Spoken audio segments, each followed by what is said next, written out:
नमस्कार, आप देख रहे हैं न्यूज 18 इंडिया। आपके साथ मैं हूं सबीना तामंग देशमुख। की बड़ी खबर, सीधा रुख गोवा कांड को लेकर। कल भारत लाए जाएंगे लूथरा ब्रदर्स, यानी कि सौरभ लूथरा, गौरव लूथरा जो है वो अब भारत जल्द यहां पर पहुंचेंगे। गोवा पुलिस आज रात तक बैंकॉक पहुंच जाएगी। लूथरा ब्रदर्स को बैंकॉक लाने के लिए दरअसल गोवा पुलिस की टीम पहुंच रही है। ये इस वक्त की सबसे अहम खबर है, गोवा अग्निकांड, जिसमें कई जिंदगियां उस आग में झुलसकर दम तोड़ गई। उसके बाद ये लूथरा ब्रदर्स फौरन थाईलैंड फरार हो गए, लेकिन जल्द ही पुलिस के हत्थे यहां पर चढ़ चुके हैं। अब थाईलैंड से दिल्ली लाने के लिए ये पूरा प्रोसेस बहुत तेज हो चुका है और जल्द ही लूथरा ब्रदर्स जो हैं वो भारत की जमीन पर यहां पर होंगे। आनंद तिवारी हमारे सहयोगी। आनंद, क्या कुछ जानकारी मिल रही है? माना जाए कि कल भारत लाए जाएंगे ये दोनों भाई। देखिए, बिल्कुल जो लूथरा ब्रदर्स कल वो दिल्ली एयरपोर्ट सुबह पहुंचेंगे थाईलैंड के, और गोवा पुलिस की एक टीम जो है वो दिल्ली पहुंचेगी आज देर रात तक। और उसके बाद दिल्ली एयरपोर्ट से जो दोनों लूथरा ब्रदर्स हैं उनको कस्टडी में लिया जाएगा और उसके बाद उनको दिल्ली की कोर्ट में पेश किया जाएगा, जहां पर उनकी ट्रांजिट रिमांड ली जाएगी। और उसके बाद दोनों भाइयों को जो है वो कस्टडी में लेकर गोवा पुलिस जाएगी और वहां पर उनसे कस्टोडियल इंट्रोगेशन उनका किया जाएगा। और इस पूरे मामले में जो आग लगी थी उससे जुड़े हुए सवाल जो है पूछे जाएंगे। पहले कयास ये लगाया जा रहा था कि गोवा पुलिस की टीम थाईलैंड जाएगी, लेकिन जो गोवा के वरिष्ठ अधिकारी हैं उन्होंने कहा है कि दिल्ली एयरपोर्ट से ही जो दोनों लूथरा ब्रदर्स हैं उनको कस्टडी में लिया जाएगा। आनंद, कब तक ये पहुंच पाएंगे भारत में? कब तक ये कानून के यहाँ पर शिकंजे में होंगे? देखिए सबीना, कल सुबह जो जानकारी मिल रही है गोवा पुलिस के सूत्रों से कि कल सुबह की फ्लाइट से जो लूथरा ब्रदर्स हैं उनको भारत भेजा जाएगा और कल सुबह दिल्ली एयरपोर्ट पर गोवा पुलिस की टीम मौजूद होगी।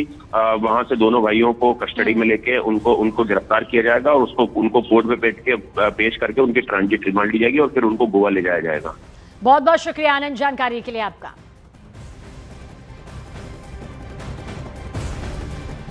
और सरकार ग्रामीण रोजगार योजना को लेकर देखिए बड़ा बदलाव यहां पर करने की तैयारी में है। सूत्रों के मुताबिक मनरेगा यानी कि महात्मा गांधी राष्ट्रीय ग्रामीण रोजगार गारंटी अधिनियम को खत्म कर उसकी जगह एक नया कानून लाया जा सकता है।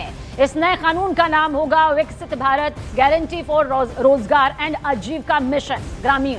बताया जा रहा है कि इस बिल को लोकसभा के सदस्यों के बीच सर्कुलेट कर दिया गया है और इसे संसद के शीतकालीन सत्र में पेश किया जा सकता है। बिल का मकसद विकसित भारत 2047 के विजन के साथ तालमेल बिठाना है। नए प्रस्ताव के तहत हर ग्रामीण परिवार के एक सदस्य को जो बिना स्किल वाला मैनुअल काम करने को तैयार है उसे हर साल 125 दिन के वेतन वाले रोजगार की कानूनी गारंटी दी जाएगी। और अगर यह बिल पास होता है तो ग्रामीण रोजगार व्यवस्था में यह अब तक का सबसे बड़ा बदलाव माना जाएगा। अब इस योजना में खर्च का बंटवारा बदलेगा। कुल खर्च का 60% पैसा केंद्र सरकार देगी और 40% पैसा राज्य सरकार देगी।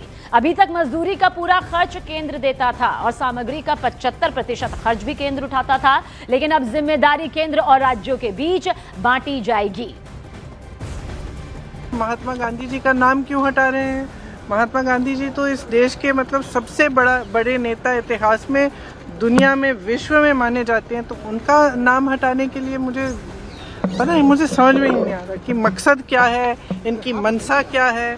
सदन चल नहीं रहा है, फालतू में हम डिस्कशन भी कर रहे हैं तो पता नहीं कैसी कैसी चीज़ों पे कर रहे हैं, जो असली समस्याएं हैं उन पे कर नहीं रहे हैं।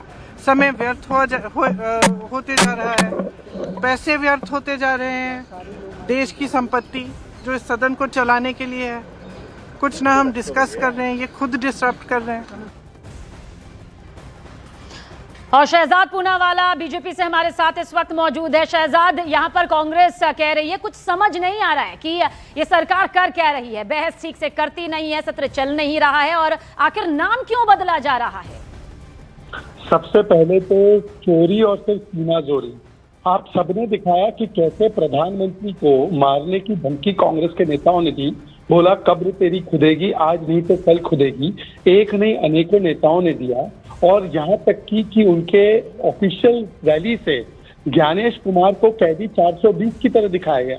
और प्रियंका जी बोलती है मुझे पता नहीं है। उनके सामने कई कांग्रेसी नेताओं ने बोला हिटलर की मौत मरेगा। सुबोध कांत चाय ने बोला 150 से ज्यादा बार गालियां दी है। रागिनी नायक ने एआई वीडियो बनाया है। शहजाद, हालांकि ये भी एक बड़ा मुद्दा है जिस पर आप बातचीत कर रहे हैं, इस पर हमने बात भी की है, पर अभी जो सवाल यहाँ पर है वो मनरेगा को लेकर है, जिसका नाम बदलने की और कुछ नियम बदलने की बात है। जी, उस पर भी आता है। सबसे पहले तो जो जहां तक मुझे जानकारी है कि एक नया बिल आ रहा है पार्लियामेंट में, कोई बिल हटाने की बात नहीं है, पर वो 125 दिन गारंटी देगा रूरल एम्प्लॉयमेंट के लिए। तो क्या कांग्रेस ये इसके खिलाफ है कि 25% इंक्रीज करके दिया जा रहा है? क्या कांग्रेस पार्टी इसके खिलाफ है कि इसका नाम विकसित भारत के नाम पे है? क्या इसके खिलाफ है क्योंकि इसकी शॉर्ट फॉर्म देखे तो VBGR राम जी, तो राम आता है, तो क्या राम से विरोध है क्या इनका?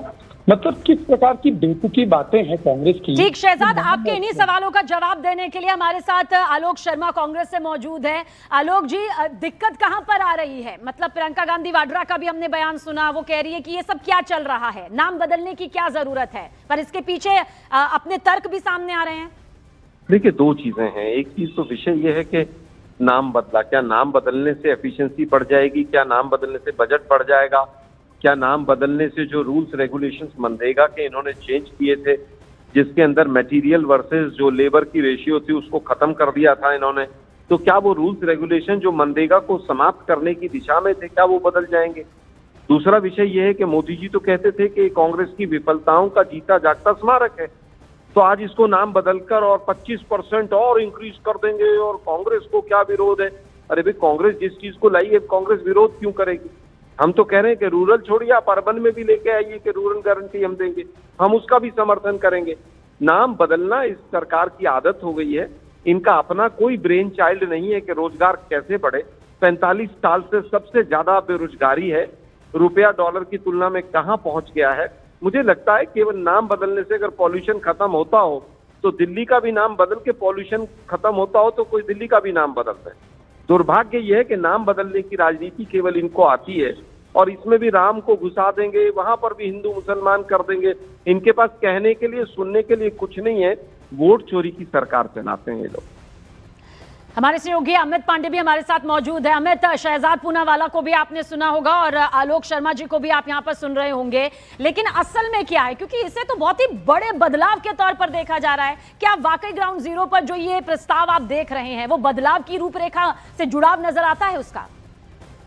देखिए, एक नए रूप में जो रोजगार गारंटी योजना है सरकार के रणनीतिकारों के मुताबिक वो जनता के सामने लाई जाएगी और आज दोपहर 2 बजे केंद्रीय मंत्री शिवराज सिंह चौहान इस बिल को पेश करेंगे। इसके अलावा अन्य वरिष्ठ मंत्री 4 महत्वपूर्ण बिल पेश करेंगे। तो यह अतिरिक्त कार्यसूची है संसद की, लोकसभा की, जिसके तहत आज इस बिल को पेश किया जाएगा और इसका नाम बदलकर यहाँ पर पेश किया जाएगा। और इसमें 3 बातें प्रमुख हैं कि जो रोजगार है, रोजगार की 125 दिन के रोजगार की गारंटी दी जाएगी। नए लेबर जो लॉज हैं, नए श्रम कानून हैं, उनके मुताबिक जो श्रमिक हैं उनको संरक्षण दिया जाएगा। और तीसरा, केंद्र और राज्य सरकार जो है वह बराबर के भागीदार होंगे। तो बदलाव से ज्यादा सरकार के रणनीतिकारों का मानना है कि हम इसको एक नए अंदाज में ला रहे हैं, नई चीजों को शामिल करके ला रहे हैं। क्यों ला रहे हैं? क्योंकि 2047 में विकसित भारत का जो संकल्प है उसकी प्राप्ति की ओर अग्रसर होना है सरकार के रणनीतिकारों के मुताबिक। तो यह बिल एक नए अंदाज में आएगा। कैबिनेट ने कुछ दिनों पहले इसको मंजूरी दी थी और अब इसको लोकसभा में पेश किया जाएगा। शहजाद जी भी हमारे साथ है। शहजाद जी, आलोक जी को आप सुन रहे थे, वो कह रहे भाई ये तो सिर्फ नाम बदलने की राजनीति यहाँ पर हो रही है, नाम से क्या होगा जब काम नजर नहीं आ रहा? तो आपके पास धैर्य मेरी पूरी बातें सुनने का, तो मैं जवाब दूं। जी बताइए शहजाद जी यहाँ पर। जी जी, मैं जवाब दे रहा हूँ। पहले तो मैंने आपको साफ किया और ये पार्लियामेंट में जो अभी बिल आया है ये एक नई व्यवस्था है और ये नई व्यवस्था मतलब कोई नाम नहीं बदलना, पर फिर भी नाम बदलने का नैरेटिव चलाया जा रहा है। दूसरी बात ये है, आपको पता है जब 2005 में नरेगा आया था तो पहले उसमें महात्मा गांधी जी का नाम नहीं जुड़ा था, वो 2009 में इन लोगों ने जोड़ा था। तो 4 साल 5 साल ये सोते रहे क्या नाम बदलने से कोई अद्भुत कार्य हो गया था? हम लोग कह रहे हैं कि एक पूरी नई व्यवस्था है, इसमें 125 दिन की गारंटी है, इसमें नई नई चीजें हैं। जैसे वहां पे तो गड्ढे खोदने का काम था, जहाँ पर एग्रीकल्चरल लेबर के लिए भी अवेलेबिलिटी हो इसका ध्यान रखा गया है, कैसे इंफ्रास्ट्रक्चर बने इसका ध्यान रखा गया है। नई व्यवस्था है तो उसको नाम बदलने से आप जोड़ रहे हो और कांग्रेस वाले यहाँ झूठ परोसे उनको एक भी बार करेक्ट नहीं कर रहे हो। और मैं आलोक शर्मा से पूछना चाहता हूँ कि इस व्यवस्था के नाम में भारत है और राम भी है, तो क्या उनको भारत और राम से इतनी चिढ़ है क्या? क्योंकि ये लोग नाम पे फर्जी नाम लगाकर घूमते गांधी का, तो इनका हर जगह नाम ही पूछता है। इनके नाम आलोक शर्मा जी नाम क्यों देख रहे हैं? काम देखिए ना, जिन बदलाव को लेकर ये सामने आ रहा है उस वर्ग को मजबूती देगा जिस वर्ग को इस वक्त उसकी सख्त जरूरत है। क्या ये कांग्रेस को देखना नहीं चाहिए? नहीं, कांग्रेस को तो सभी कुछ देखना चाहिए मैम, और कांग्रेस सब कुछ देखती भी है। दुर्भाग्य ये है कि जो जीता जागता विफलताओं का स्मारक था उसको आगे क्यों बढ़ाया जा रहा है। गड्ढे खोदने का काम नहीं था, ये तो Modi ji entire political science के विद्यार्थी हैं, शायद उनको किसी ने पढ़ाया नहीं होगा कि उसमें मनरेगा में क्या क्या था। वो बिल पढ़ लेते तो ऐसा स्टेटमेंट ही नहीं देते। उसमें इंफ्रास्ट्रक्चर, पुलिया बनाना, सोशल फॉरेस्ट्री सब कुछ था उसके अंदर, लेकिन अडानी को पेड़ कटवाने वाले लोग कहाँ समझेंगे इन चीजों को। दुर्भाग्य ये है कि अब जो बिल आएगा उसमें जो सूत्रों के हवाले से खबर मिल रही है कि राज्य भी पैसा देंगे उसको, जबकि मनरेगा जो था उसमें ज्यादा पोर्शन 80% पोर्शन पहले, जहां तक अगर मैं ठीक हूं तो केंद्र सरकार देती थी। तो कहीं ना कहीं केंद्र सरकार अपना पल्ला झाड़ेगी इससे। बिल आएगा तो उसके ऊपर फिर चर्चा करेंगे। लेकिन दुर्भाग्य यह है, क्या मनरेगा जैसी स्कीम 12 साल के अंदर मोदी सरकार कोई ला पाई? केवल झुनझुना और केवल बड़े लंबे लंबे भाषण। 2047 में ये होगा, 45 में होगा। अरे 22 के जो नारे दिए थे भाई वो पूरे हो गए क्या? ये रुपया डॉलर की तुलना में कहां चला गया? मोदी जी कहते थे साख गिर जाती है, मोदी जी कहते थे हम आएंगे तो 6 महीने में जो है दिल्ली का पॉल्यूशन समाप्त हो जाएगा। दिल्ली में स्कूलों का आज ग्रैब बोर्ड रख के स्कूलों में हाइब्रिड सिस्टम शुरू करना पड़ गया। शहजाद पूनावाला जी क्या कहेंगे आप, क्योंकि जिसका जिक्र यहाँ पर कर रहे हैं आलोक शर्मा जी, वो दरअसल ये है कि कुल खर्च का 60% पैसा केंद्र सरकार देगी और 40% पैसा राज्य सरकार देगी। ऐसा है, कौन कितना पैसा देगा वो तो स्टेट गवर्नमेंट की भी जिम्मेदारी होगी कि स्टेट गवर्नमेंट भी इसको इम्प्लीमेंट करे ठीक से। और स्टेट गवर्नमेंट को पहले क्या बिजली में ये नल से जल मिलता था? स्टेट गवर्नमेंट को पहले, इससे पहले टॉयलेट की योजना में टॉयलेट बनाकर देती थी। इससे पहले स्टेट गवर्नमेंट को आयुष्मान भारत का कवर उनके नागरिकों के लिए मिलता था? क्या किसान सम्मान निधि मिलता था? क्या ज्यादा पैसा जो जीएसटी के लागू होने के बाद मिलता है वो मिलता था?